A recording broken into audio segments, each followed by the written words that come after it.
सावधान। नमो अरिहंताणं नमो सिद्धाणं नमो आयर्याणं नमो वज्रायाणं नमो लोए सविसाहुनम्। मंगलम भगवान वीरो मंगलम गौतमो गणी मंगलम कुंद कुंदार्यो जैन धर्मोस्तु मंगलम।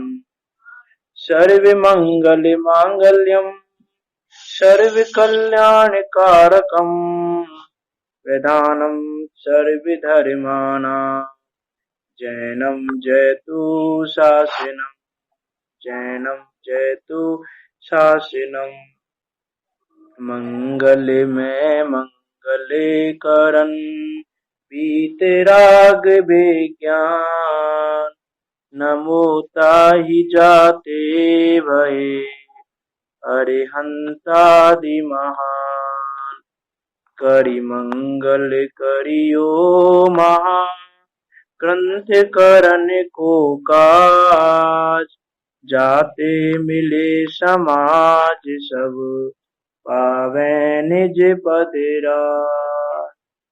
मिथ्या भाव अभाव ते जो प्रगटे निज भाव सो जयवंत रहो सदा यह ही मोक्ष उपाय यह ही मोक्ष उपाय। आचार्य कल्प पंडित श्री टोडामल जी उनके द्वारा रचित यह अनुपम कृति मोक्षमार्ग प्रकाशक जी जो कि 9 अधिकारों में निबद्ध है, उसके दूसरे अधिकार पर हमारी चर्चा चल रही है। ये दूसरा अधिकार संसार अवस्था का निरूपण करने वाला है, संसार अवस्था को बताने वाला है। एक रोगी को रोग का निश्चय कराने वाला है कि तुमको रोग है। जैसे रोगी को रोग का निश्चय कराने के लिए रोग का कारण और रोग के माध्यम से होने वाली अवस्थाएं बताई जाती हैं, वैसे ही कर्म बंधन रूपी रोग से हम सब ग्रसित हैं। और उस कर्म बंधन रूपी रोग से ग्रसित होने के बाद भी हमें लगता नहीं है कि हम रोगी हैं, इसलिए हमको उस रोग की भाव वासना कराने के लिए, उस रोग का निश्चय कराने के लिए, उस रोग का कारण और रोग के माध्यम से होने वाली अवस्थाएं बताई जा रही हैं। उस रोग का कारण और रोग के कारण से होने वाली अवस्थाएं बताने वाला ये दूसरा अधिकार, इस पर हमारी चर्चा चल रही है। जिसमें सबसे पहले हमने कर्म बंधन के निदान में कर्म बंधन का कारण देखा था कि ये दुख का कारण क्या है, बंधन का कारण क्या है, इस संसार में रहने का कारण क्या है, किस कारण से हम संसार में रह रहे हैं। क्योंकि कारण को दूर करने से ही कार्य की सिद्धि होगी। ये किस कारण से संसार में रह रहे हैं, उस कारण का अभाव हो जाए तो कार्य का अभाव अपने आप हो जाएगा। सुबह की क्लास में हमने देखा था कि आत्मानुशासन में भी आचार्य गुरुवद ने कहा कि कारण कार्य का विरोधी नहीं होता, कारण तो कार्य का सपोर्ट करता है। इसे जैसा कारण होगा कार्य वैसा ही होगा। कि तुम कारण तो करना चाहो संसार का और कार्य की प्राप्ति चाहो मोक्ष या सुख, तो वो संभव नहीं है। क्योंकि कारण कार्य का संबंध ऐसा है कि कारण कार्य का विरोधी नहीं होता, और जब कारण कार्य का विरोधी नहीं है तो जैसा कारण करोगे कार्य वैसा ही होगा। इसीलिए इस संसार के भ्रमने का कारण क्या है, इस संसार अनादिकाल से हम घूम रहे हैं, दुखी हो रहे हैं, उसका कारण क्या है वो हमने विचार किया। अनादि से क्या व्यवस्था है और नया नया कर्म बंधन कैसे हो रहा है उसका भी हमने विचार किया।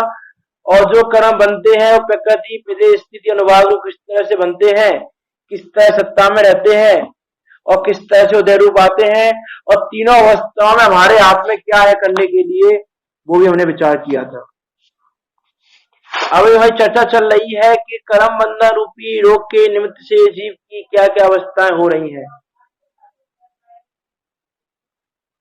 और इसमें सबसे पहले हमारी ज्ञानावरण व दर्शनावरण पर चर्चा चल रही है कि ज्ञानावरण व दर्शनावरण कर्म की वजह से जीव की क्या अवस्था हो रही है। और हमने विचार किया था पिछले 3 दिनों में कि मति ज्ञान के द्वारा पराधीन प्रवृत्ति क्या है, कैसे हो रही है, पराधीन कैसे हैं हम, श्रुति ज्ञान के द्वारा पराधीन कैसे हैं हम। और अवधि ज्ञान मन परिज्ञान केवल ज्ञान की हमने बात की कि मन परिज्ञान केवल ज्ञान तो मोक्ष मार्ग में होते हैं और केवल ज्ञान तो मोक्ष स्वरूप ही मांग के चलो उसको, तो वो तो मोक्ष के निकट है, बिल्कुल सिद्ध पद के बिल्कुल निकट है केवल ज्ञान के धारी। मन परिज्ञान भी मोक्ष मार्ग में प्रकट होता है। और अवधि ज्ञान के हमने जब प्रभेद देखे थे तो उसमें से भी 2 भेद मोक्ष मार्ग में प्रकट होते हैं। तो थोड़ा सा किंचित क्षेत्रकार को जानने वाला अवधि ज्ञान भी कभी किसी तिर्यंच मनुष्य को होता है और देव और नागियों को भी होता है, तो वो भी कुभंग ज्ञान है। वास्तव में वो ज्ञान भी सही ज्ञान नहीं है, उसको अज्ञान की श्रेणी में लिया, विभंग ज्ञान में लिया, ये विभंग ज्ञान है, इस प्रकार का भेद लिया। संशास्त्री काय में भी आचार्य कुंद कुंद देव ने और बृहद्रव्य संग्रह में भी ज्ञानोपयोग के 8 भेद बताए और दर्शनोपयोग के 4 भेद बताए थे। उसमें इसको कुअवधि लिया कि जब तक सम्यक दर्शन नहीं होता तब तक मति ज्ञान भी कु है, कुमति ज्ञान है, शुद्ध ज्ञान भी कुशुद्ध ज्ञान है, अवधि ज्ञान में कुअवधि ज्ञान है। इस प्रकार से ज्ञानोपयोग के 8 भेद गिने वहां पर भी। बृहद्रव्य संग्रह में ये गाथा भी आई, नानम अट्टिबियपम मदिसुधि होई अनानानी मन पज्जव केवलमपि परखच्छ परोक्ष भेयम च। कि नानम अट्टिबियपम, इसके 8 भेद बताए, इसमें मति ज्ञान, शुद्ध ज्ञान, अवधि ज्ञान यदि सम्यक दर्शन के सहित हैं तो उनको मति ज्ञान, शुद्ध ज्ञान, अवधि ज्ञान कहा, और मिथ्या दर्शन के सहित है तो उनको कुमति, कुशुद्ध, कुअवधि कहा। तो इनको विभंग ज्ञान कहते हैं, तीनों को ऐसे ही विभंग ज्ञान है। और ये विभंग ज्ञान में से अवधि ज्ञान वो देवनागियों को सबको होता है, लेकिन मनुष्य तिर्यंचों को किसी किसी को होता है। तो ऐसे मति ज्ञान, शुद्ध ज्ञान, अवधि ज्ञान के द्वारा क्या पराधीन प्रवृत्ति है, हम किस तरह पराधीन हैं और कितने पराधीन हैं, उस महापराधीनता को हमने जाना। अभी हमने बात करनी है दर्शनोपयोग की। दर्शनोपयोग के जो भेद हैं, उन दर्शनोपयोग के जो भेद हैं, चक्षु दर्शन, अचक्षु दर्शन, अवधि दर्शन, केवल दर्शन, उनकी क्या प्रवृत्ति है। बृहद्रव्य संग्रह में आचार्य देव ने दर्शनोपयोग के 4 भेद बताए थे। उन्होंने वहां गाथा लिखी थी, उभयोगो दुवियप्पो दंशन नाणम च दंशनम च दुधा चक्षु अचक्षु ओहि दंशन मद केवलम नेयम। उपयोग 2 प्रकार का है, ज्ञानोपयोग, दर्शनोपयोग। उसमें से हमने ज्ञानोपयोग के जो भेद थे, मति ज्ञान, शुद्ध ज्ञान, अवधि ज्ञान, मन परिज्ञान, केवल ज्ञान, कुमति, कुशुद्ध, कुअवधि, इनके द्वारा जीव की प्रवृत्ति देखी, जीव की अवस्था देखी। अभी दूसरा भेद है उपयोग का, दर्शनोपयोग। तो दर्शनोपयोग के यहाँ पर आचार्य देव ने भी वहां द्रव्य संग्रह में कहा कि उसके 4 भेद हैं। उपयोग दुवियप्पो दर्शन नानम, उपयोग 2 प्रकार का है, दर्शन और ज्ञान। च दर्शन चतुधा, वो दर्शन उपयोग 4 प्रकार का है, चक्षु अचक्षु ओहि, चक्षु दर्शन, अचक्षु दर्शन, अवधि दर्शन, दर्शन मद केवलम नेयम, और ये केवल दर्शन। इस प्रकार से 4 भेद गिने। उसमें से दर्शन निर्विकल्प है और ज्ञान सविकल्प है। कि दर्शन कैसा होता है, निर्विकल्प होता है, इस सामान्य प्रतिभास होता है उसमें, और दर्शन और ज्ञान सविकल्प होता है, उसमें विशेष प्रतिभास होता है। वो हमने देखा था कि सामान्य प्रतिभास का नाम दर्शन है और विशेष प्रतिभास का नाम ज्ञान है। तो इस प्रकार हम चक्षु दर्शन, अचक्षु दर्शन, अवधि दर्शन और केवल दर्शन की प्रवृत्ति पर चर्चा करेंगे कि इनके द्वारा हम पराधीन कैसे हैं। कि ये पराधीनता रोग है, उस रोग का निश्चय कर रहे हैं पराधीनता के माध्यम से। अभी हमको लगता नहीं है कि हम पराधीन हैं, अभी हमको लगता है कि हम तो स्वतंत्र हैं परिणाम के लिए, लेकिन हम इनके पराधीन होकर प्रवर्तन कर रहे हैं अभी। और प्रवर्तन कर क्यों रहे हैं? क्योंकि हमने अपना स्वतंत्र स्वभाव नहीं देखा, क्योंकि हमने उस स्वतंत्र स्वभाव को जानने का पुरुषार्थ नहीं किया। इसलिए हम कर्मों के अधीन होकर कर्मों के अनुसार परिणामित हो रहे हैं। तो ये जो कर्म बंधन हमको हो रहा है, ये रोग है, रोग के कारण हम पराधीन हो रहे हैं। कि जैसे हमारी शक्ति तो खूब दौड़ने की, खूब काम करने की, चलने फिरने की है, लेकिन कोई रोग हो जाए, यदि फीवर भी हो जाए, तो शरीर में थोड़ी कमजोरी आ जाए, तो चलना फिरना दौड़ना नहीं हो पाता इतना, तो हम उस रोग के अधीन होकर परिणमन कर रहे हैं। लेकिन यदि हम अपनी शक्ति को पहचाने, अपनी शक्ति का लक्ष्य करें, तो ये पराधीनता को दूर कर सकते हैं, हम इस कर्म बंधन को दूर कर सकते हैं। हम कर्म बंधन के अधीन होकर परिणमन कर रहे हैं।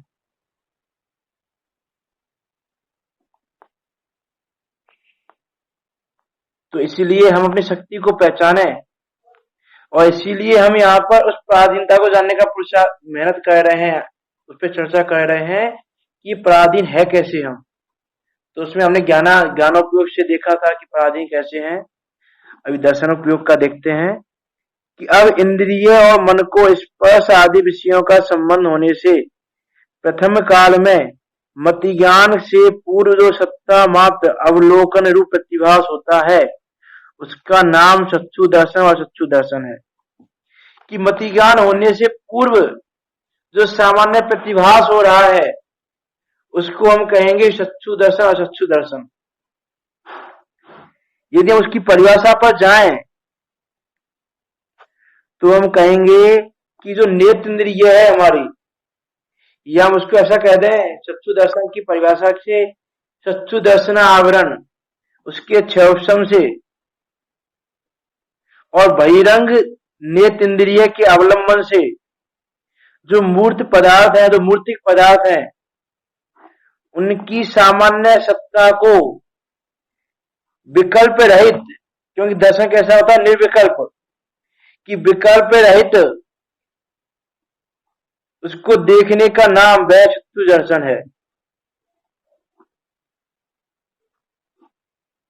और इसी प्रकार चक्षु दर्शन की परिभाषा क्या बनेगी? स्पर्शन, रसना, घ्राण, सूक्ष्मेंद्रिय आवरण, इनके क्षयोपम से और बाहर में बहिरंग में स्पर्श, रस, घ्राण, श्रोत्र, इन इंद्रियों के अवलंबन से जो मूर्तिक पदार्थ की सामान्य सत्ता है, उसको विकल्प रहित होकर परोक्ष रूप से एक देश देखने का नाम चक्षु दर्शन है। और अवधि दर्शनावरण के क्षयोपम से जो मूर्त वस्तु का सामान्य सत्ता रूप विकल्प रहित होकर देखना है, उसका नाम अवधि दर्शन है।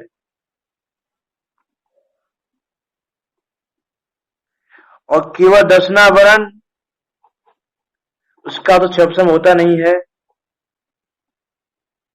तो उसके जब क्षय होने पर मूर्त अमूर्त समस्त वस्तु के सामान्य सत्ता को विकल्प रहित सकल प्रत्यक्ष रूप से एक समय में देखा जाता है, उसको केवल दर्शन कहते हैं।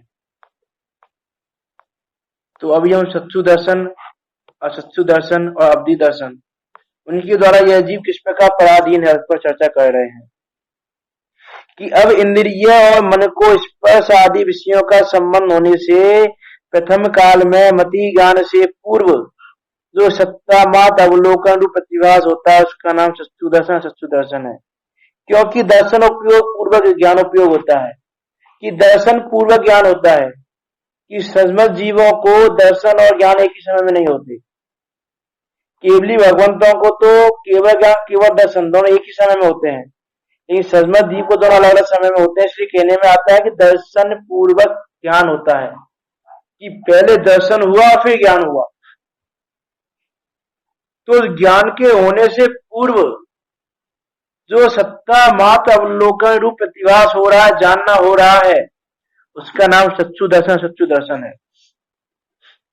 जैसे जैसे हमने देखा कि कोई वस्तु है, उस वस्तु को सिर्फ देखा, आभास हुआ कि यहाँ पे कोई वस्तु है, उसकी सत्ता है, तो वो जानना है दर्शन। और उसके माध्यम से ये वस्तु ऐसी है, ये जानना है मति ज्ञान। और फिर ये वस्तु हमारी अच्छी है कि नहीं है, हितकारी है कि अहितकारी है, ये सब जानकर उसके अनुसार भागना, रुकना, जो भी परिणमन करना, वो है शुद्ध ज्ञान। तो ऐसे मति ज्ञान होने से पूर्व ये जो सत्ता मात्र अवलोकन प्रतिभास होता है, उसका नाम सच्चु दर्शन है। जैसे हमने कोई दीवार देखी घर की, या कहें कि हमने कोई दीवार देखी और दीवार पे हमने पेंट देखा, तो कोई कलर है ऐसा जो आभास हुआ एक, उस आवाज को हम बोलेंगे दर्शन। और ये रेड है कि ब्लू है, ये जो जानना हुआ, ये है मति ज्ञान। और ये कलर हमारे लिए अच्छा है, हमारी आंखों के लिए अच्छा है कि बेकार है, वो जो जानना हुआ विशेष, वो हुआ शुद्ध ज्ञान। तो इस प्रकार दर्शनोपयोग पूर्वक ज्ञानोपयोग होता है। तो भाई यहाँ कह रहे हैं कि इंद्रिय और मन को स्पर्श आदि विषयों का संबंध होने से प्रथम काल में मति ज्ञान से पूर्व जो सत्ता मात्र अवलोकन रूप प्रतिभास होता है, उसका नाम सच्चु दर्शन है। और जैसा कि नाम ही बता रहे हैं, सच्चु यानी कि इंद्रिय, नेत्र इंद्रिय, तो वहां नेत्र इंद्रिय द्वारा दर्शन होने का नाम सच्चु दर्शन है। और वह तो चौंद्रिय पंचेंद्रिय जीवों को ही होता है। चार इंद्रिय पांच इंद्रिय को क्यों होता है? क्योंकि नेत्र इंद्रिय चौथी इंद्रिय चतुर्ंद्रिय जीव को ही होती है। पहले इंद्रिय जीव को क्या होती है? स्पर्शन। दूसरे इंद्रिय जीव को क्या होता है? स्पर्श और रस। तीन इंद्रिय जीव को क्या होता है? स्पर्श, रस और गंध। और चतुर्थ इंद्रिय जीव को होता है स्पर्श, रस, गंध और वर्ण। वो जब वर्ण आता है तब आता है नेत्र इंद्रिय। इसलिए चक्षु दर्शन चार इंद्रिय जीव को, पांच इंद्रिय जीव को ही होता है। एक इंद्रिय, दो इंद्रिय, तीन इंद्रिय जीव को नहीं होता। और स्पर्शन, रचना, घ्राण, शोष, चार इंद्रियों मन के द्वारा जो दर्शन होता है, उसका नाम असच्चु दर्शन है। वह यथा योग्य एक इंद्रिय आदि जीवों को होता है। कि एक इंद्रिय जीवों को स्पर्श है तो उनको स्पर्श से दर्शन होगा, वह सच्चु दर्शन कहलाएगा। दो इंद्रिय जीव है तो उनको स्पर्श और रस से होगा, उतना। तीन इंद्रिय जीव को स्पर्श, रस और गंध से होगा, उतना। चतुर्थ इंद्रिय जीव को स्पर्श, रस और गंध से, वर्ण से तो क्या होगा? चक्षु दर्शन होगा, है ना। और फिर पंचेंद्रिय जीव को यथा योग्य चक्षु दर्शन दोनों होते हैं। और फिर मन के द्वारा भी होता है चक्षु दर्शन, तो वो और विशेष ले लो कि जिनको मन भी है, ऐसे संगी पंचेंद्रिय, उनको इसलिए लिखा यथा योग्य कि स्पर्श, रसना, घ्राण, शोष, इन चार इंद्रियों मन के द्वारा जो दर्शन होता है, उसका नाम असच्चु दर्शन है। वह यथा योग्य एक इंद्रिय आदि जीवों को होता है। कि जैसी जितनी इंद्रियां हैं, जैसा जिसका क्षय है, उसके अनुसार उनको जो होता है चक्षु दर्शन, असच्चु दर्शन। हमको बात ये करनी है कि हम इनके माध्यम से पराधीन कैसे हैं। तो एक तो इतने पराधीन है कि इंद्रिय होंगे तो जान पाएंगे, नेत्र इंद्रिय नहीं होगी तो चक्षु दर्शन कैसे होगा, है ना। तो ये हम इंद्रियों के और मन के अधीन होके ये दर्शन कर पा रहे हैं। यदि इंद्रिय नहीं होंगी तो ये दर्शन नहीं हो पा रहा है अभी हमारा। तो इसीलिए अभी हम दर्शन के पराधीन हो रहे हैं। तो ज्ञानोपयोग दर्शनोपयोग इंद्रियों के अधीन नहीं है। वैसे इससे आत्मा में शक्ति है कि वो ज्ञानोपयोग दर्शनोपयोग को बिना इंद्रियों की सहायता के देख सके, जान सके, और वो भी एक समय में जान सके, इतनी शक्ति है।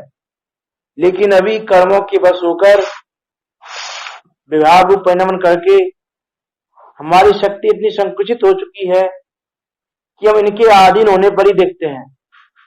जैसे एग्जाम्पल लिया था कि आंखें मंद हो गई, चश्मे की सहायता से देखते हैं, उसके बिना देखना नहीं होता। उसी प्रकार हमारी शक्ति इतनी मंद हो गई है, इतनी संकुचित हो गई है कि इनकी सहायता के बिना नहीं देखा जाता, इनके अधीन होकर ही हम देख पा रहे हैं। ऐसी हमारी वो पराधीनता है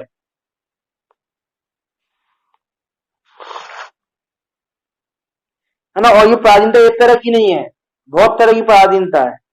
कि जैसे किसी जीव को बहुत सारे रोग हो तो उसे बहुत प्रकार से समझाया जाता है। उसी प्रकार यहाँ मति ज्ञान से अलग समझाया जा रहा है, शुद्ध ज्ञान का अलग समझाया जा रहा है, चक्षु दर्शन का अलग समझाया जा रहा है, चक्षु दर्शन का अलग समझाया जा रहा है। तो इस प्रकार से वो सारी पराधीनता बतानी है कि तुम कितने पराधीन हो, है ना। जैसे हमने ये जाना कि ये घट है, ये घट है, ऐसा हमने सुना देखा और हमने ये कहा कि घट है, ये जानना क्या आया, चक्षु दर्शन में आएगा, किस में आएगा, तो ये आएगा मति ज्ञान में।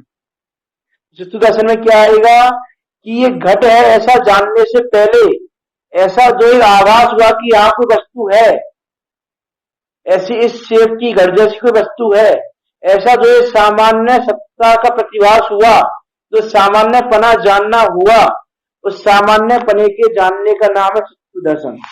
इंद्रिय से, नेत्र इंद्रिय से हुआ चक्षु दर्शन और बाकी इंद्रिय से हुआ तो चक्षु दर्शन। तो ऐसा वह चक्षु दर्शन चक्षु दर्शन है, उसके अनुसार हम इंद्रियों के आदि होकर परिणमित हो रहे हैं, पराधीन हो रहे हैं। इसलिए वास्तव में ये संसार दशा कैसी है, हमारी पराधीन है। ये हमारा वास्तविक स्वरूप नहीं है कि वास्तव में हम संसार रूप नहीं है। अरे ये शुद्धात्मा तो मुझ स्वरूप है, अरे ये तो संसार में रहते हुए भी मुझ स्वरूप है, भगवान आत्मा है, परमात्मा रूप है। लेकिन हम व्यवहार रूप परिणमन करके, स्वयं की भूल करके उसमें परिणमित हो रहे हैं। इसलिए ये विकारी दशा जो हो रही है वो हमारी ही है। उसको हम ऐसा भी नहीं सोचें कि हम तो मुझ स्वरूप है, ये दशा हमारी नहीं है, ये संसार अवस्था हमारी है। और ये संसार अवस्था हमारी है, कर्म बंधन रूपी रोग हमको है, यही निश्चय कराने के लिए पंडित टोडरमल जी ने दूसरा अधिकार लिखा। तो ऐसा चक्षु दर्शन है। अवधि दर्शन में कह रहे हैं कि अवधि के विषयों का संबंध होने पर अवधि ज्ञान से पूर्व जो सत्ता मात्र अवलोकन रूप प्रतिभास होता है, उसका नाम अवधि दर्शन है। कि जब जिन जीवों को अवधि ज्ञान होता है, तो अवधि ज्ञान होने से पूर्व जो वस्तु उन्होंने अवधि ज्ञान से जानी है, उस वस्तु का इस सामान्य अवलोकन हो, इस सामान्य पना जानना हो, उसका नाम है अवधि दर्शन। तो अवधि ज्ञान अभी संसार अवस्था में जिसको जो हो रहा है अवधि ज्ञान, वो अवधि दर्शन पूर्वक हो रहा है। मति ज्ञान शुद्ध ज्ञान हो रहे हैं तो चक्षु दर्शन पूर्वक हो रहे हैं, उसकी बिना नहीं हो रहे हैं।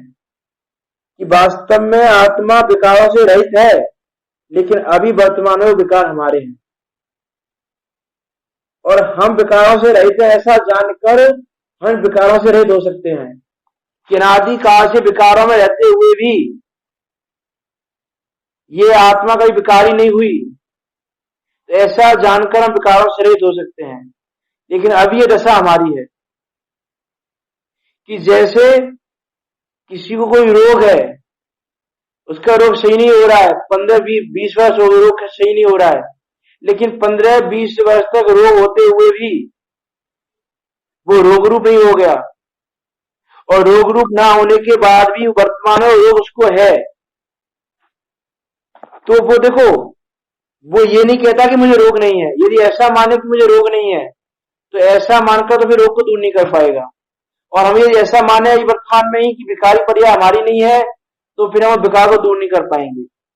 जैसे वो मनुष्य है कि ये रोग हमारा स्वरूप तो नहीं है, रोग हमारा स्वभाव तो नहीं है, लेकिन वर्तमान में ये रोग हमारा ही है, ऐसा जानकर उसका उपचार कराता है, दवा को ग्रहण करता है और पुरुषार्थ पूर्वक रोग को दूर करता है। उसी प्रकार ये विकारी पर्याय हमारी नहीं है, हमारा स्वभाव संसार में रहने का नहीं है, लेकिन वर्तमान में ये संसारी दशा, ये विकार दशा हमारी है, ऐसा जानकर पुरुषार्थ पूर्वक उसकी उपचार भी कराएंगे और उसकी दवा को ग्रहण करके उसको दूर भी करेंगे। और इसीलिए रोग का निश्चय कराने के लिए हम ये बात कह रहे हैं यहाँ पे कि ये रोग किसको है, हमको है कि नहीं, ये अवस्था हमारी हो रही है कि नहीं हो रही, इसी प्रकार हमारा जाना देखना हो रहा है कि नहीं हो रहा है, उस पर हम यह विचार कर रहे हैं।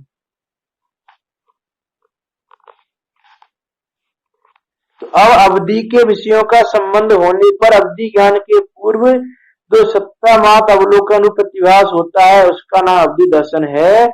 यह जिनके अवधि ज्ञान संभव है उन्हीं को होता है, क्योंकि अवधि दर्शन होगा तो अवधि ज्ञान होगा ही होगा। अब दर्शन पूर्वक ज्ञान होता है तो अवधि दर्शन उन्हीं को होगा जिनको अवधि ज्ञान होना है। जिनको अवधि ज्ञान है, जिनको अवधि ज्ञान की संभावना है, उन्हीं को अवधि दर्शन होगा, हर किसी को नहीं होगा अवधि दर्शन। यह सच्चु असच्चु अवधि दर्शन है, सो मति ज्ञान व अवधि ज्ञान व पराधीन जानना, कि ये भी पराधीन जानना इसके अनुसार जैसे मति ज्ञान अवधि ज्ञान को जाना, इसमें भी हम इंद्रियों के अधीन हैं। ये ज्ञान भी कैसा है कि उन इंद्रियों के अधीन के परिणमन हो रहा है। यदि नेत्र हमारे कहीं और हो या हमारे नेत्रों को दोष लग जाए तो चक्षु दर्शन हमारा नहीं होगा प्रॉपर। तो चक्षु दर्शन असक्षु दर्शन जो हमको हो रहा है वो भी इन इंद्रियों के अधीन मानना, इंद्रियों के अधीन जानना। और जैसे मति ज्ञान श्रुति ज्ञान महापराधीन है, उसी प्रकार सच्चु असच्चु अवधि दर्शन कोई पराधीन जानना। और चौथा दर्शन है केवल दर्शन, वो तो कैसा है, मोक्ष स्वरूप है, उसका सद्भाव संसार अवस्था में नहीं है, उसका सद्भाव तो मोक्ष अवस्था में पाया जाता है। इस प्रकार दर्शन का सद्भाव पाया जाता है, इस प्रकार चारों दर्शन पाए जाते हैं, चक्षु दर्शन असच्चु दर्शन अवधि दर्शन और केवल दर्शन। तो संसार अवस्था में तीन ही पाए जाते हैं और अवधि दर्शन भी किसी किसी को पाया जाता है, कि देवों नारकियों को तो पाया ही जाता है क्योंकि वो अवधि ज्ञान पाया जाता है। मनुष्य तिर्यंत्रों में किसी किसी को पाया जाता है, हर किसी को नहीं पाया जाता। इस प्रकार दर्शन का सद्भाव पाया जाता है। अभी तो ज्ञान दर्शन उपयोग है, उनकी प्रवृत्ति कैसी है कि इस प्रकार ज्ञान दर्शन का सद्भाव ज्ञानावरण दर्शनावरण के क्षयोपम के अनुसार होता है, कि जैसा ज्ञानावरण दर्शनावरण का क्षयोपम है उस क्षयोपम के अनुसार वो ज्ञान दर्शन का सद्भाव, ज्ञान दर्शन की व्यक्तता होती है। जितना क्षयोपम उतनी व्यक्तता है। जब क्षयोपम थोड़ा होता है तब ज्ञान दर्शन की शक्ति थोड़ी होती है, जब बहुत होता है तब बहुत होती है। कि क्षयोपम थोड़ा है तो देखो यहाँ पे शक्ति की बात है, शक्ति पूर्ण रूप में शक्ति नहीं है। शक्ति तो आत्मा में ऐसी है कि वो एक समय में तीनों का तीनों लोगों के सभी द्रव्य गुण पर्यायों को प्रत्यक्ष जान सके। लेकिन यहाँ जो शक्ति की बात है वो जितनी शक्ति व्यक्त है उसको शक्ति कहा जा रहा है, पूर्ण शक्ति की बात नहीं कही जा रही है। जितनी शक्ति व्यक्त है उसको यह शक्ति कह रहे हैं, जाने देखने की शक्ति। तो जब क्षयोपम थोड़ा होता है तब ज्ञान दर्शन की शक्ति थोड़ी होती है, और जब बहुत होता है तब बहुत होती है ना। अब देखो यहाँ भी यदि हम पराधीनता देखें तो पहली बात तो क्षयोपम के पराधीन है हम, कि क्षयोपम यदि थोड़ा है तो शक्ति थोड़ी सी है, क्षयोपम ज्यादा है तो शक्ति थोड़ी ज्यादा है। और क्षयोपम में भी क्षयोपम के तो इतने पराधीन हो गए, अब क्षयोपम मान लो बहुत भी है तो क्षयोपम की शक्ति तो हमारी है इतनी कि हम इतना ज्ञान दर्शन कर सकें। लेकिन यदि उन इंद्रियों का परिणाम ऐसा ना हो तो जानना नहीं हो सकता। कि क्षयोपम इतना होने के बाद भी यदि इंद्रियां उसरूप परिणामित ना हो, कि जैसे अभी कोई संगी पंचेंद्रिय जीव है, कोई मनुष्य पर्याय में है, तो उसको क्षयोपम तो बराबर है, जितना सारे मनुष्यों को क्षयोपम है उतना ही क्षयोपम उसको है। लेकिन यदि मान लो व्यक्ति नेत्रहीन है तो उस रूप को जान नहीं सकता कि क्षयोपम इतना होने के बाद भी, कि पहली बात तो क्षयोपम के पराधीन है, और क्षयोपम के पराधीन होने के बाद भी हम इंद्रियों के भी अधीन हैं। तो भैया कह रहे हैं कि क्षयोपम थोड़ा होता है तो ज्ञान दर्शन की शक्ति थोड़ी होती है, और जब बहुत होता है तब बहुत होती है, तथा क्षयोपम से शक्ति तो ऐसी बनी रहती है, परंतु परिणमन द्वारा एक जीव को एक काल में एक विषय का ही देखना और जानना होता है। एक काल में एक ही विषय का जाना देखना होता है ना। और देखो, क्षयोपम तो हमारा ऐसा है कि हम पांचों इंद्रियों के विषय को जान सकें, लेकिन एक समय में एक ही इंद्रिय के एक ही विषय को जान सकते हैं। जैसे हमारा क्षयोपम तो है कि हम पंचेंद्रिय जीव हैं, तो पांचों इंद्रिय के विषय को जान सकें, लेकिन अब इंद्रियों की पराधीनता ऐसी है कि हम एक समय में एक ही इंद्रिय के विषय को जान सकते हैं। जैसे जिस समय स्पर्श का विषय जानने होंगे, उस समय नेत्र, घ्राण, श्रोत्र आदि इंद्रियों के विषय को नहीं जान पाएंगे। और स्पर्श को भी जब जान रहे हैं तो स्पर्श के भी किसी एक ही भेद को जान पाएंगे, कि जो स्पर्श के भेद हैं, ठंडा, गरम, कड़ा, नरम, इस प्रकार उसके भेद हैं, उसमें से जिस समय ठंडे को जान रहे हैं उस समय गर्म को नहीं जान पाएंगे। जिस समय ठंडे का अनुभव कर रहे हैं उस समय ठंडे का अनुभव कर रहे हैं, ये कड़ा है कि नरम है कि कैसा है, गरम कैसा है, उसको नहीं जान पा रहे। कि ठंडे का ही अनुभव कर पा रहे हैं, बाकी का अनुभव नहीं कर पा रहे हैं। जैसे रस है, तो जिस समय रस इंद्रिय का विषय जान रहे हैं, उसमें भी ये कड़वा है कि कसेला है कि मीठा है कि कैसा है, उसका एक ही जान पा रहे हैं, सबको नहीं जान पा रहे एक साथ। तो कितनी ज्यादा पराधीनता है कि पहले क्षयोपम की पराधीनता, क्षयोपम हो भी गया तो उसके बाद इंद्रियों की पराधीनता। तो भैया कह रहे हैं कि क्षयोपम से शक्ति तो ऐसी बनी रहती है, परंतु परिणमन द्वारा एक जीव को एक काल में एक विषय का ही देखना और जानना होता है। इस परिणमन ही का नाम उपयोग है। वहां एक जीव को एक काल में या तो ज्ञानोपयोग होता है या दर्शन उपयोग होता है। तो या तो देखो, ये जो परिणमन है हमारा जानना देखना, वो परिणमन ही पहले तो क्षयोपम के अधीन फिर इंद्रियों के अधीन है, और वो परिणमन के भी दो भेद हैं, ज्ञान और दर्शन। और ज्ञान और दर्शन में के भी एक बार एक ही जान सकते हैं, या तो ज्ञानोपयोग होगा या दर्शन उपयोग होगा। और उस उपयोग की भी एक भेद की प्रवृत्ति होती है कि जिस समय दर्शन उपयोग हो रहा है तो उस समय या चक्षु दर्शन होगा या चक्षु दर्शन होगा। ज्ञानोपयोग हो रहा है तो या तो मति ज्ञान होगा या श्रुति ज्ञान होगा या अग्नि ज्ञान होगा, जो भी होगा। तो उपयोग के भी एक भेद की प्रवृत्ति होती है। जैसे मति ज्ञान हो तब अन्य ज्ञान नहीं होता, और मति ज्ञान हो रहा है तो मति ज्ञान में भी एक इंद्रिय का विषय जानने में आएगा, और एक भेद में भी एक विषय में ही प्रवृत्ति होती है। जैसे स्पर्श को जानता है तो रसादिक को नहीं जानता, और उस एक विषय में भी उसे किसी एक अंग में ही प्रवृत्ति होती है। जैसे उष्ण स्पर्श को जानता है तो रुच्छादिक को नहीं जानता। इस प्रकार एक जीव को एक काल में एक ज्ञेय अथवा दृश्य में ज्ञान अथवा दर्शन का परिणमन जानना, कितनी पराधीनता हो गई। पैराग्राफ में विचार करें कितनी पराधीनता है। पहले क्षयोपम के पराधीन, फिर क्षयोपम के बाद जो परिणमन होगा हमारा, उसमें या तो ज्ञानोपयोग होगा या दर्शनोपयोग होगा। अब यदि ज्ञानोपयोग हो रहा है तो ज्ञानोपयोग के भी किसी एक भेद का ज्ञान होगा, उस एक भेद में भी किसी एक इंद्रिय का विषय जानने में आएगा, और एक इंद्रिय के भी एक विषय का कोई एक भेद जानने में आएगा, उसके सारे प्रभेद एक साथ जानने में नहीं आएंगे। इतनी हमारी पराधीनता है। तो ऐसी वस्तु जो तीन लोग तीन का को जान सके और वो इतना सा जान रही है, तो कितने पराधीन है, कितना महा महा महा पराधीनता है हमारी। इस प्रकार एक जीव को एक काल में एक ज्ञेय अथवा दृश्य में ज्ञान अथवा दर्शन का परिणमन जानना ऐसा ही दिखाई देता है।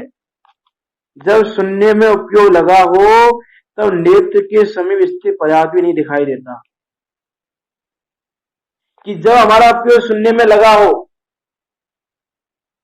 उस समय नेत्र के समीप स्थित पदार्थ भी नहीं दिखता।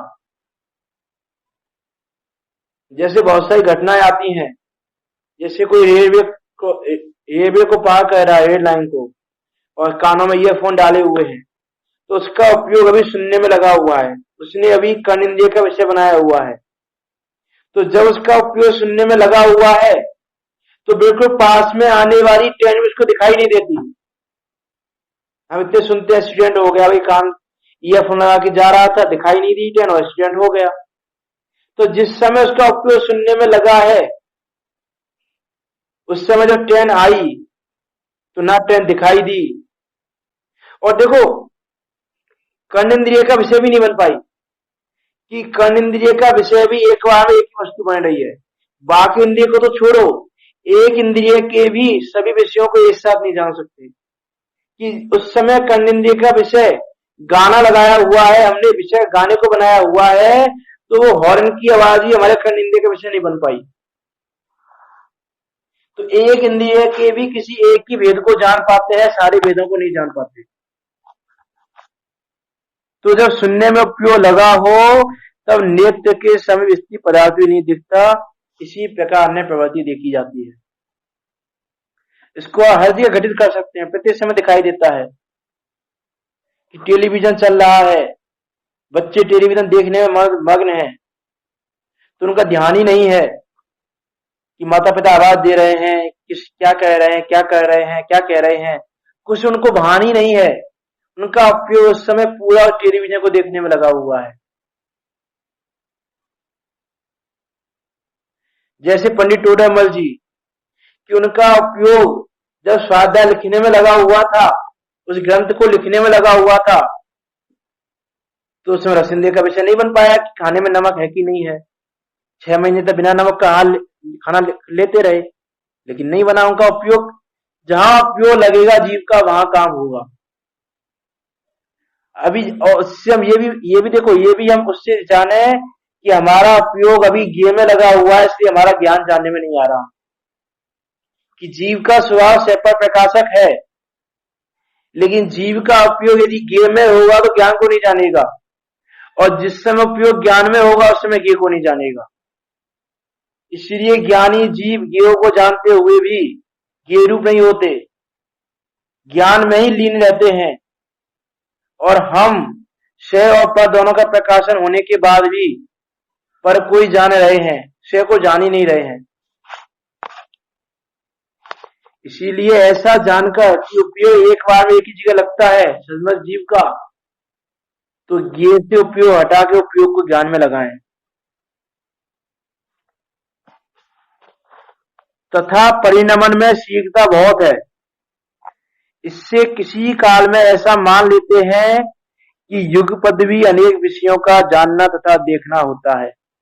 कि हम ऐसा मान लेते हैं कि जैसे कोई व्यक्ति टेलीविजन देख रहा, खाना भी खा रहा है, तो वो क्या सोचता है कि मैं खाने को विषय बना रहा हूं और इससे टेलीविजन को विषय बना रहा हूं।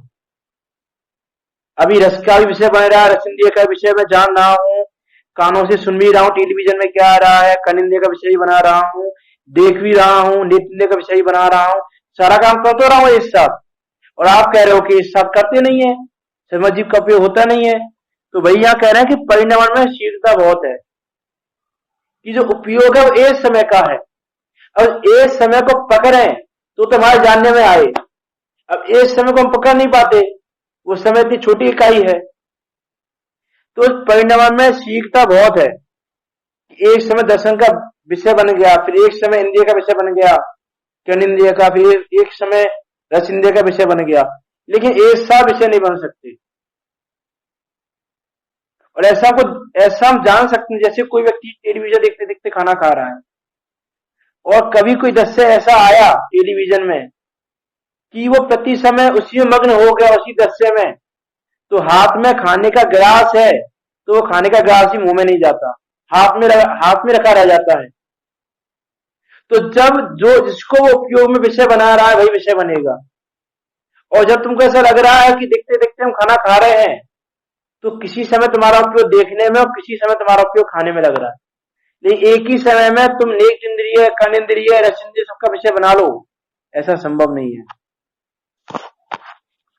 इसलिए यहाँ कहना है कि परिणमन में शीघ्रता बहुत है, कि जो ये परिणमन हो रहा है, एक इंद्रिय से दूसरे इंद्रिय का विषय बनाने का जो परिणमन है, वो परिणमन बहुत जल्दी जल्दी हो रहा है। इसलिए हमको ऐसा लगता है, किसी काल में हम ऐसा मान लेते हैं कि युगपत भी अनेक विषयों का जानना तथा देखना होता है, किंतु युगपत होता नहीं है, क्रम में ही होता है। संस्कार बल से उनका साधन रहता है, कि होता तो क्रम से ही है, लेकिन संस्कार बस उनका साधन रहता है। जैसे कोए के नेत्र के दो गोलक हैं, पुतली एक है, वह फिरती सीग है, उससे दोनों गोलकों का साधन करती है। कि जैसे कोआ होता है, तो उस कोए के जो नेत्र के अंदर गोलक हैं, वो गोलक उसका गोलक कितने नेत्र के गोलक तो है दो, और जो नेत्र की पुतली है, वो पुतली है उसकी एक।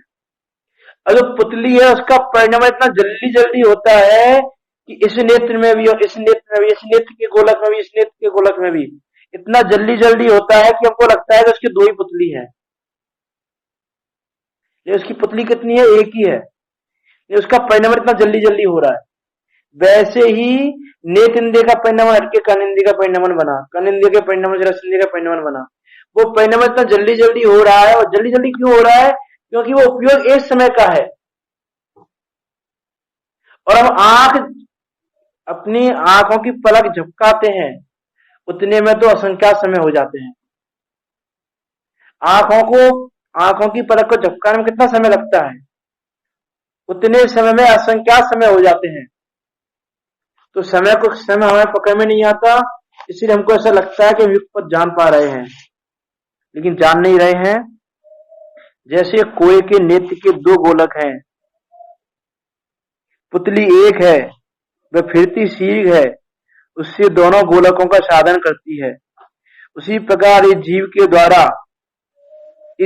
द्वार तो अनेक हैं और उपयोग एक है। कि उपयोग तो एक ही है, लेकिन द्वार बहुत सारे हैं। नेत्र इंद्रिय, नेत्र से, कर्ण से, रस से, स्पर्श से, तो द्वार बहुत सारे। जैसे उसकी गोलक तो दो हैं, लेकिन पुतली एक ही है, वैसे उपयोग तो एक ही है इसका, लेकिन द्वार बहुत सारे हैं जानने के। और परिणाम फेंकता बहुत जल्दी जल्दी, उसका परिणाम बहुत जल्दी जल्दी होता है उपयोग का। उससे सर्व द्वारों का साधन रहता है, लेकिन एक समय में एक का ही रहता है। इस प्रकार से पराधीनता जानना कि हम कितने पराधीन हैं। इस प्रकार से उसकी पराधीनता जानकर उसका विचार करना। फिर देखो यहाँ पर शंका आ सकती है कि एक काल में एक विषय को जानना है। जैसे आपने कहा संगी पंचेंद्रिय जीव को क्षयक्षम तो इतना है कि वो 500 इंद्रियों को विषय बना सके, लेकिन एक काल में एक ही विषय को जान रहा है, तो इतना ही क्षयक्षम कहो। ये क्यों कह रहे हो तुम कि इसका क्षयक्षम इतना है कि 500 इंद्रिय के विषयों को जान सके? भाई एक काल में एक ही विषय को जान रहा है, तो उसका क्षयक्षम भी इतना ही कहो। इतना बहुत सारा क्यों कहते हो? और यही तुम ये कहते हो कि क्षयक्षम शक्ति होती है, तो शक्ति तो आत्मा में सब कुछ जाने देखने की, तीन का को जाने देखने की है, फिर तो इतना तो क्षयक्षम क्यों कहते हो? तो शंका है, गंभीर है, शंका का विचार करना। इस शंका का समाधान हम कल करेंगे। शंका क्या है कि एक काल में एक ही विषय का जानना हो रहा है, तो या तो इतना ही क्षयक्षम कहो, ज्यादा क्षयक्षम मत कहो। और आप यदि ये कह रहे हो कि संगी पंचेंद्रिय जीव की शक्ति तो है कि 5 इंद्रियों को जान सके, तो शक्ति तो इस जीव में तीन का को जानने की भी है। तो या तो क्षयक्षम इतना मत कहो, या फिर क्षयक्षम इतना कहो कि 3 का को जान सकता है। तो ये जो आप कह रहे हो कि इतना क्षयक्षम है, इतना क्षयक्षम नहीं है, तो किस आधार पर कह रहे हो, कैसे कह रहे हो, उसकी हम चर्चा कल करेंगे। यहां तक आप ज्ञान उपयोग, दर्शन उपयोग की पराधीनता को जानकर ये पराधीनता हमारी है, हम पराधीन हो रहे हैं, ये अवस्था हमारी हो रही है।